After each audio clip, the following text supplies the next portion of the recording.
कुमार सुरेश साहेबांना विनंती करतो की आपण या ठिकाणी सफल असं मार्गदर्शन करावं. सिद्धार्थ भाऊ तुम आगे बढ़ो, सिद्धार्थ भाऊ तुम आगे बढ़ो, सिद्धार्थ भाऊ तुम आगे बढ़ो. छत्रपती शिवराय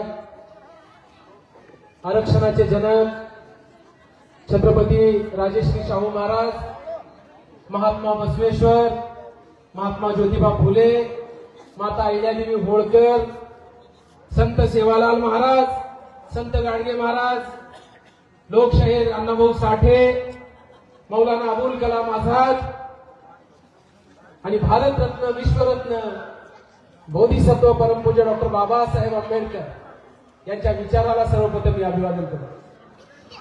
आज या ठिकाणी अहमदपूर नगर परिषद सार्वत्रिक निवडणूक 2025च्या नगराध्यक्ष पदाचे उमेदवार एक अत्यंत संयमी, एक कुशाग्र बुद्धिमत्तेचा, विनम्र स्वभावाचा आणि जनमानसामध्ये सातत्याने संपर्कात असणारा एक सामान्य कार्यकर्ता माजी उपनगराध्यक्ष कलिमुद्दीन अहमद साहेब, त्याचबरोबर प्रभाग 2च्या नगरसेवक पदाच्या उमेदवार माझी पत्नी तनुजा सिद्धार्थ कुमार सूर्यवंशी, या प्रभागाचे माझ्या पॅनल सोबत असणारे माझे मोठे भाऊ, एक अतिशय धडाडीचा कार्यकर्ता, प्रत्येकाच्या सुखदुःखात धावून येणारा कार्यकर्ता, अतिशय खंबीर अशा पद्धतीचा कार्यकर्ता, बोलणं कमी आहे परंतु काम जास्त आहे, असं माझा मोठे भाऊ गफार खानजी पठार. या कार्यक्रमाला आवर्जून उपस्थित असलेले प्रभाग 7चे उमेदवार, एक युवक नेता, सातत्याने धडपडून काहीतरी नवीन करण्याचा प्रयत्नशील कार्यकर्ता, एक झुंजार कार्यकर्ता, संघटन शक्ती असणारा कार्यकर्ता आमचा सावंत भाऊ. प्रभाग 7चे आमचे दुसरे उमेदवार या ठिकाणी आहेत, अतिशय विनम्र, अभ्यासू, सगळ्यांच्या सुखदुःखात धावून जाणारा आमचे महबूब भाई, त्यांची पत्नी या ठिकाणी उमेदवार. या कार्यक्रमाला आवर्जून उपस्थित असलेले या कार्यक्रमाचे अध्यक्ष, मी ज्यांना मामा म्हणतो लहानपणापासून, आदरणीय शिवाजी मामा बनसोडे, आंबेडकरी चळवळीची बुलंद तो, आंबेडकरी चळवळीचे ज्येष्ठ नेते आदरणीय गोपीनाथरावजी जोंधळे साहेब, त्याचबरोबर या प्रभागाचे निरीक्षक असलेले आमचे मार्गदर्शक, त्यांना मी लहानपणापासून मामा म्हणतो, आदरणीय विश्वास मामा कांबळे साहेब, त्याचबरोबर या प्रभागाचे माजी नगरसेवक असलेले माझे मोठे भाऊ सन्माननीय कदम साहेब, या कार्यक्रमाला उपस्थित असणारे आंबेडकरी चळवळीचे ज्येष्ठ नेते, एक ग्रामीण भागातलं रांगड नेतृत्व म्हणून त्यांच्याकडे संबंध आदराने पाहतात ते आमचे ससाने साहेब, या मंचावर उपस्थित असलेले बौद्धाचार्य आहे परंतु सामाजिक चळवळीचं जाण आणि भान असणारं व्यक्तिमत्व आदरणीय गायकवाड साहेब, त्याचबरोबर आमच्या वहिनी साहेब सुद्धा व्यासपीठावर आहेत, आमच्या दोन्ही वहिनी साहेब उपस्थित, माझ्या माता भगिनी, युवक मित्र आणि पत्रकार मित्र.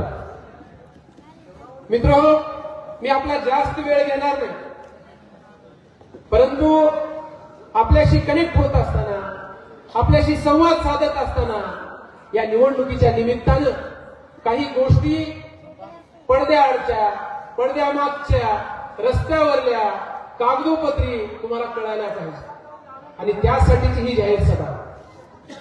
म्हणून माझी आपल्या सगळ्यांना विनम्र अशा पद्धतीचं आवाहन आहे, विनंती आहे, केवढे 25-30 मिनिटं आपण अत्यंत शांततेनं, संयमानं या सगळ्या गोष्टी ऐकून घ्याव्या, मध्येच कुणीही उठू नये अशी हात जोडून सर्वप्रथम नम्र विनंती करतो. बांधवांनो, या प्रभागाचा अहमदपूर शहरामध्ये काम करत असताना मी नशीबवान आहे. नशीबवान या अर्थानं की मी स्वतःही नगरसेवक झालोय, माझी पत्नीही नगरसेविका होती, माझी भाऊजय सुद्धा नगराध्यक्ष होती. मी सामाजिक चळवळीमध्ये गेल्या 25 वर्षापासून कार्यरत आहे. गेल्या 15 वर्षापासून सातत्यानं जनसेवक म्हणून रस्त्यावर आहे. त्यामुळे मी स्वतःला नशीबवान समजतो. परंतु आज या निवडणुकीच्या पार्श्वभूमीवर आपल्याशी संवाद साधत असताना या निवडणुका मी हौसेसाठी लढत नाही, हे लक्षात घ्या. अनेक जण स्वतःची हौस पुरी करण्यासाठी निवडणुकीच्या मैदानात आहे, परंतु मी हौसेसाठी रस्त्यावर नाही. या प्रभागाचा, या शहराचा काहीतरी मास्टर प्लॅन डोक्यामध्ये आहे. या शहरामध्ये काहीतरी नाविन्यपूर्ण उपक्रम व्हावं, नवीन काहीतरी व्हावं, यासाठी प्रयत्नशील असणारा एक कार्यकर्ता आहे. परंतु ते होत नसताना काहीतरी धडपड करावी, किमान नगर परिषदेच्या माध्यमातून तरी करता येईल का, यासाठी मी मैदानात. आज या 15 वर्षाचा कार्यकाळ आपण पाहिलेला आहे, मागच्या 5 वर्षाचा कार्यकाळ आपण पाहिलेला आहे, आणि प्रशासक काळामधला 3.5-4 वर्षाचा सुद्धा कार्यकाळ आपण पाहिलेला आहे. मी रस्त्यावरला कार्यकर्ता आहे हे आपण जाणताय. परंतु आमचे मोहम्मद पठाणने सांगितलं, आमचे आदरणीय जोंधळे साहेबांनी सांगितलं, अनेक वक्ते सांगतायत, आताची निवडणूक ही अहमदपूर शहराची निवडणूक एकीकडे आणि प्रभाग 2ची निवडणूक एकीकडे, असं साधारणतः चित्र उपस्थित करण्याचा प्रयत्न केलेला आहे. का? कारण काय? विरोधक म्हणतात यंदा सिद्धार्थ सूर्यवंशीला पाडा. ठीक आहे, काही अडचण नाही. माझा त्यांना सवाल आहे की एखादा कार्यकर्ता, या अहमदपूर शहरामध्ये मी एकटाच नगरसेवक होतो किंवा एकटाच मी कार्यकर्ता आहे का? अरे 23 आहेत ना नगरसेवक, त्यांचीही चर्चा कधी होऊ द्या रस्त्यावर, गल्लीमध्ये, व्यासपीठावर, विरोधकाच्या स्टेजवर. माझीच चर्चा का, हा प्रश्न या निमित्तानं मी आपल्या समोर उपस्थित केला. त्याचं कारण की या सगळ्या गोष्टी करत असताना इथल्या दीन, दलित, उपेक्षित, शोषित, वंचित, पीडित गरिबांचा आवाज होणं या इथल्या प्रस्थापित व्यवस्थेला मान्य नाही. मागच्याही काळामध्ये इथल्या धनदांडग्यांनी, इथल्या व्यवस्थेने आपल्या महापुरुषाला छळलेलंच आहे. आणि म्हणून ठीक आहे, त्यांनी काय बोलावं हा त्यांचा प्रश्न, परंतु आपण काय करावं हा आपला प्रश्न. आजच्या निमित्तानं या शहराच्या, या प्रभागाच्या विकासाच्या अनुषंगानं मी आपल्या समोर मुद्दे मांडणार. या प्रभागाचा नगरसेवक म्हणून काम करत असताना मागच्या काळामधली इथली अवस्था काय होती. माझं घर पोलीस स्टेशनच्या बाजूला, इथं फक्त ताराचं एक कुंपण होतं. पाणी आणायला माझ्या बौद्धनगरच्या सगळ्या महिला त्या ठिकाणी यायच्या. एकच हापसा पोलीस क्वार्टरचा, खाऱ्या पाण्याचा हापसा होता. आणि बरोबर आहे मग तिथून टिपन्नानगर असेल, तिकडे 4 टांगी असेल, या भागाची माणसं हापसून पाणी न्यायची. त्या काळामध्ये, नंतरच्या काळामध्ये मी पत्रकार असताना इथले काही प्रश्न उपस्थित केले. तिथली अवस्था अशी होती. आज ही जी घरकुलं आहेत या ठिकाणी जाहीरपणानं आदरणीय बाबुरावजी खंदाडे साहेबांचा नामोल्लेख करणार. नेता कसा असला पाहिजे. आदरणीय खंदाडे साहेब आमदार होते, त्यांनी सांगितलं की समाजाचे काय काय प्रश्न आहेत सिद्धार्थ बघा आणि थोडा पुढाकार द्या. त्यांनी बळ दिलं आणि बळ दिल्यामुळं या अहमदपूर शहरामध्ये सावंत इंदिरानगरचा आपण मोर्चा काढला होता. आणि मोर्चा काढल्यानंतर मोर्चाच्या पहिलं महबूबाई मी निमंत्रण द्यायला त्या इंदिरानगरमध्ये जात होतो. एखाद्या खुराड्यामध्ये, खुराड्याचीच अवस्था, खुराडा आहे ना कोंबडीचा, तसंच थोडासा मोठा खुराडा असल्यासारखा एक गरीब माणूस त्याच्यामध्ये बसलेला. 4 ते 6 फरशीच असतील एवढंच, आणि त्याच्यामधून तो टुकू टुकू टुकू बघत होता. मला इथली अवस्था आठवली. इथं सुद्धा अवस्था काय होती. आज जे लोक मोठमोठ्या गप्पा मारतायत ना, त्यांना माझा जाहीर सवाल आहे माझ्या प्रभागातल्या महिला मग तिरडीवर झोपावं लागत होतं. ही अवस्था इथल्या बौद्धनगरची होती. इथल्या महिला भोरग लावलेलं, तुरटाच्या ताटवा लावलेलं, त्याच्यामध्ये त्या आंघोळीला बसायची. संडासाची सोय नाही. दिवस उगवण्याच्या पहिलं जिल्हा परिषदेकडे जायचं. दिवसा जर संडास आली तसंच ठेवायचं, रात्र कधी कधी बघायचं आणि मग संध्याकाळी जायचं. ही अवस्था इथल्या माझ्या बौद्धनगर इथल्या महिलांची होती. आज मोठ्या ठीक आहे छोटे रूम असतील, परंतु इज्जतीने या स्लॅबच्या घरामध्ये ही माणसं राहत आहेत. काय चूक केली?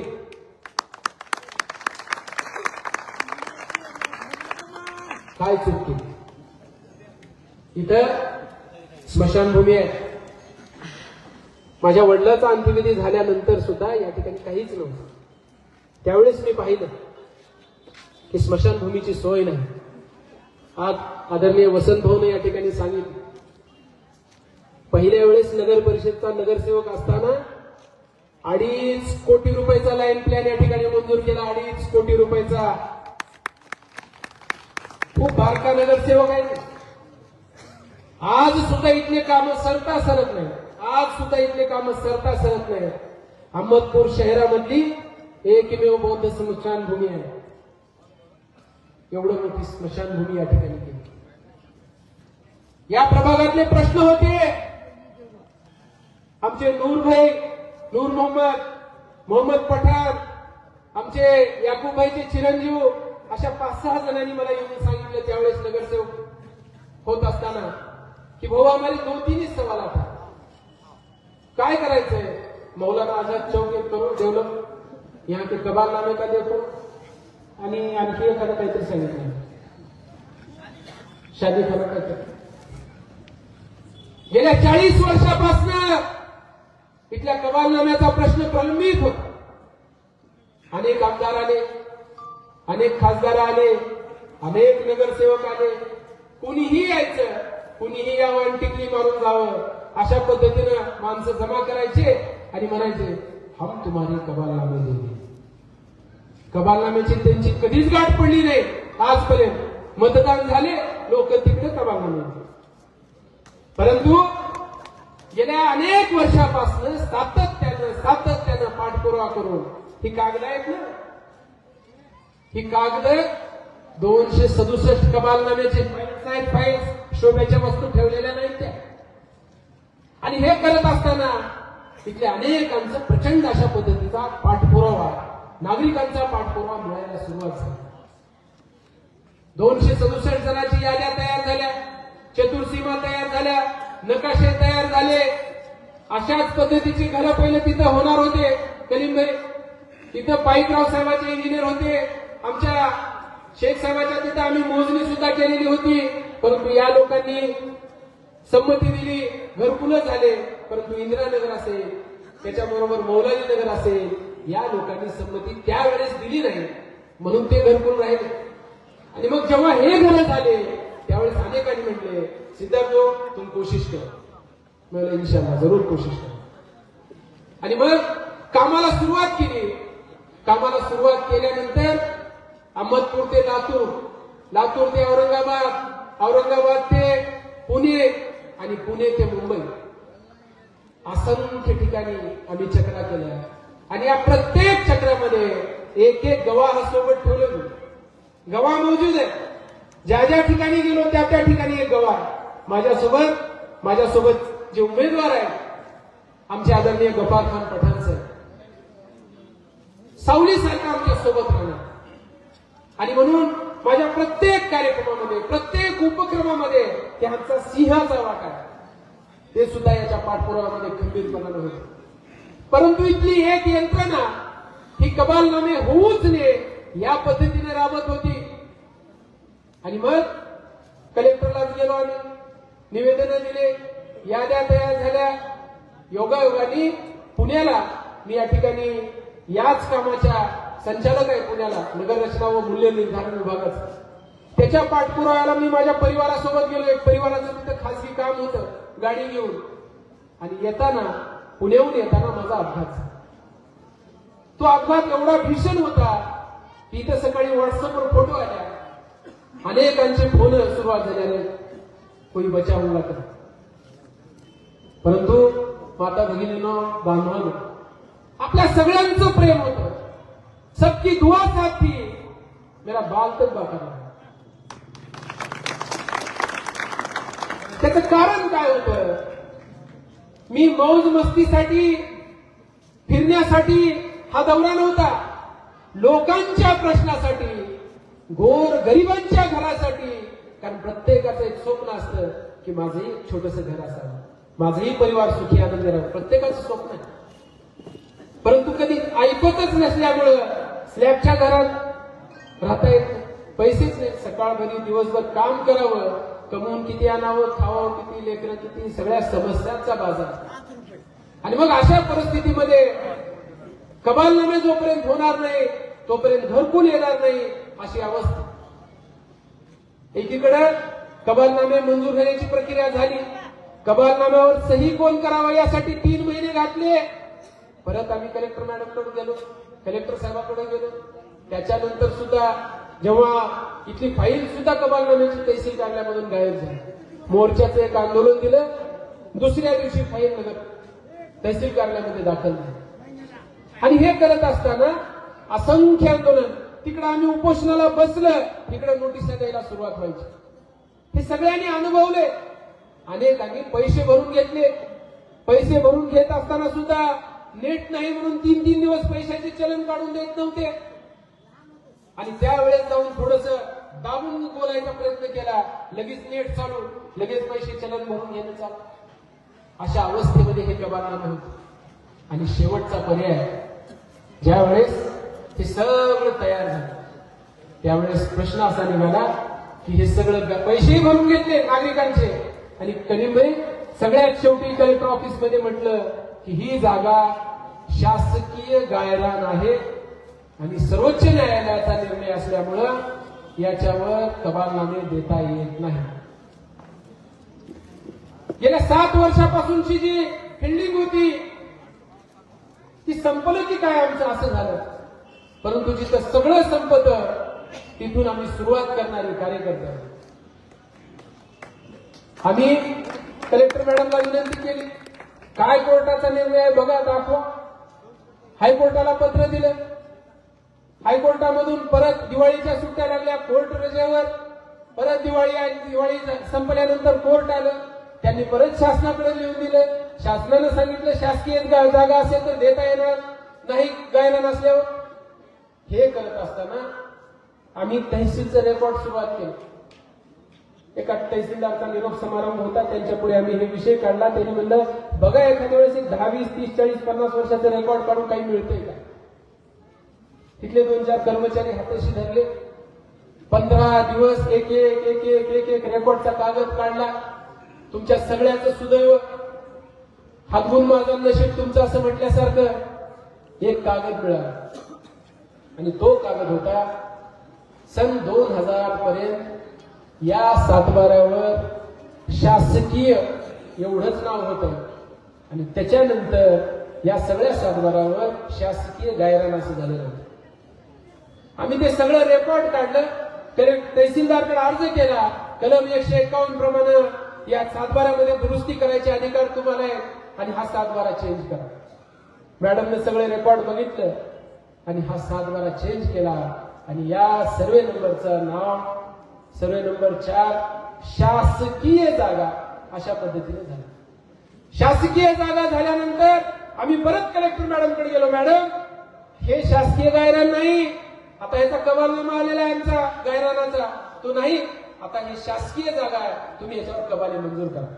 मॅडमने सगळं पाहिलं, मंत्रालयामध्ये पत्रव्यवहार झाला. कलेक्टर मॅडमनं 3 पानाचं पत्र दिलं. 3 पानाचं पत्र देऊन डेप्युटी कलेक्टरला आदेशित केलं की असे 267 जणांचा सर्वे झालेला आहे. इथले 5-10 घरं सोडून स्मशानभूमीमधले बाकीचे तुम्ही नियम ओळखून करा. काही रस्त्यामधले काही 5-25 अडचणीचे होते त्या संदर्भात दिले. आणि हे केल्यानंतर काम करायला कुणीच तयार नव्हतं. आणि मग जेव्हा काम करायला तयार नव्हतं त्यावेळेस माझ्याकडे दुसरा कुठलाच पर्याय नव्हता आंदोलनाशिवाय. मी प्रत्येकाला एकत्रित केलं आणि आंदोलनाला सुरुवात केली. मग एकदा धरणे आंदोलन झालं, निदर्शने आंदोलन झालं, उपोषण झालं, आमच्या शेकूबाईचं एक उपोषण झालं, एक 30 दिवसाचं उपोषण झालं, त्याच्यानंतर गाढव मोर्चा झाला. अशी असंख्य आंदोलनं झाली. बांधवांनो, या मागच्या 2 वर्षामध्ये माझे अहमदपूरच्या तहसीलवर, कलेक्टर ऑफिसवर, विभागीय आयुक्त कार्यालयावर किती मोर्चे असावेत? 62 आंदोलन, 62 आंदोलन, धरणे, निदर्शने, मोर्चे, आंदोलन मी केलेले आहेत. 62.